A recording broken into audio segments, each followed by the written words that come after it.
Hey guys, I'm Jessica Welman, and you are tuning into the first episode of PlayUSA to Z.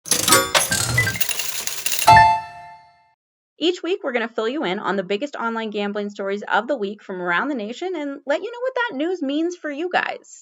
I might throw in some asides too, because I truly can't help myself. Anyways, before we get started, quick reminder, subscribe, like, and then ring the bell to get notified when we post new videos. And if you want to learn more about what we've talked about on today's video, be sure to just check the links in this description below. All right, let's dive right into what is definitely the biggest story of the week, the gigantic merger that could shake up the entire casino industry. A little over a year after Eldorado and Caesars Entertainment first announced plans for this $17 billion merger, the casino companies have the approval needed to make their bond official. During a busy July, the two companies met with gaming commissions in Nevada, Indiana, and New Jersey, securing approvals in all three. So they've cleared the regulatory hurdles they need to move forward with a merger to create the world's largest gambling company. Sort of. I mean, DraftKings, Anyways, they aren't done yet.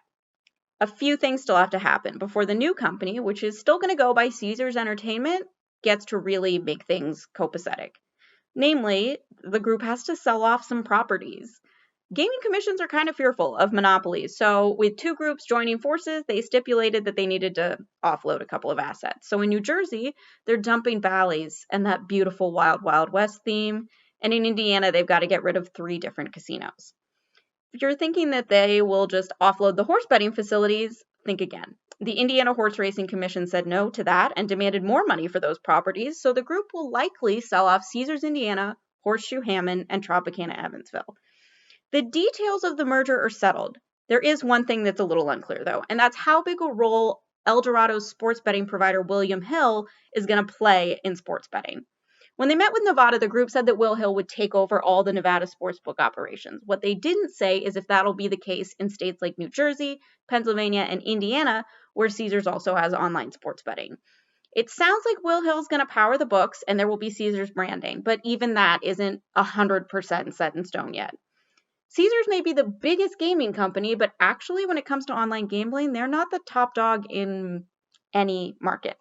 When it comes to online casino, Golden Nugget is still the guy to beat in New Jersey. And according to June numbers, the Nugget license, which covers a few different casinos, accounted for 29 million of the 81 million in online casino revenue. Meanwhile, Caesars was in the middle of the pack with 7.4 million. If 81 million sounds like a really big number, that's because it is. It isn't the record 86 million that New Jersey pulled in June, but it's a 123% increase over last year. Coronavirus is hitting the land-based casinos and sports betting really hard, but right now, online casino is surging, and you need look no further than PA for even more proof. The Keystone State took over $1 billion in casino bets last month. They had $47 million in profit, and Bet Rivers has been pulling away from the pack since the pandemic started. They lead the month with $15 million in revenue. Penn National, which includes Hollywood and the newly launched DraftKings Casino, was second with $9.6 million, and FanDuel rounded out the top 3 with $7.8 million. These online casino numbers are huge and getting bigger, but the only thing that you can say is getting bigger when it comes to sports betting is the growing contingent of table tennis bettors.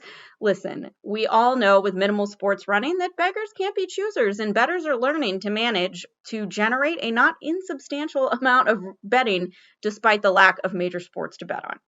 New Jersey had $165 million in handle in June. PA managed to generate $89 million, but Indiana had its second worst month ever with $29 million in betting. In all of those states, as usual, DraftKings and FanDuel were the clear top 2 operators. DraftKings is hoping to take the lead in another race for market share, but this time on the online casino side. The law allowing online casinos in West Virginia actually went into effect in March 2019, but it took until last Wednesday for the first operator to actually launch. On July 15th, DraftKings Casino launched thanks to a partnership with Hollywood Casino at Charlestown Races. Little problem. The app doesn't have any slot titles, but Mountaineers can play table games like blackjack, 3-card poker, and they even have Keno.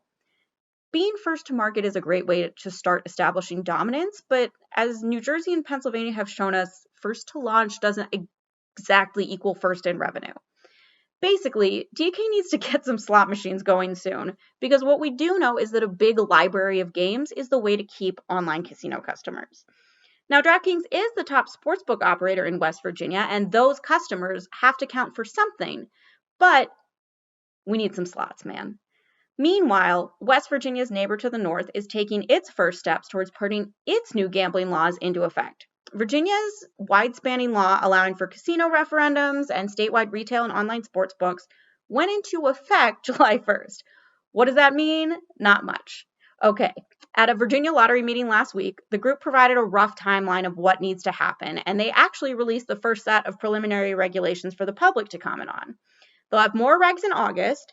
The lottery board will finalize those regs in September, and the licensing phase will start in late October. What does that mean for launch?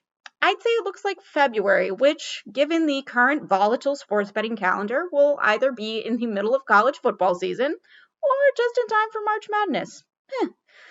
As we all wait and wonder when and how football will come back, those of us in states without online casinos have limited options when it comes to gambling. Thank goodness most of us can still go buy a lotto ticket, though.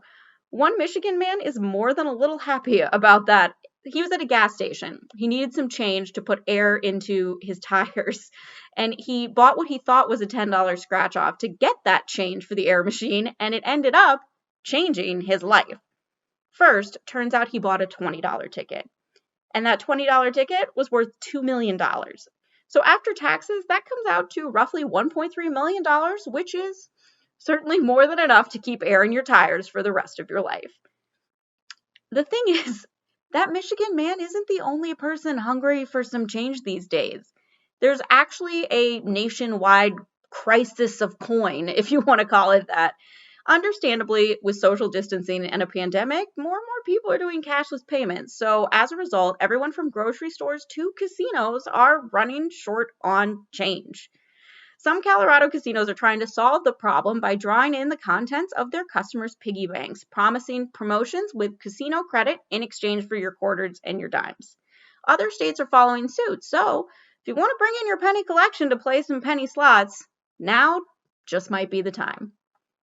In the meantime, that is my time. So thank you for watching our first episode. Remember that all the latest in online casino and betting news can be found over at PlayUSA.com and its sister sites. We've got the description for more info, and like I said, you can find all of the stories mentioned in the video. In the meantime, see you next week.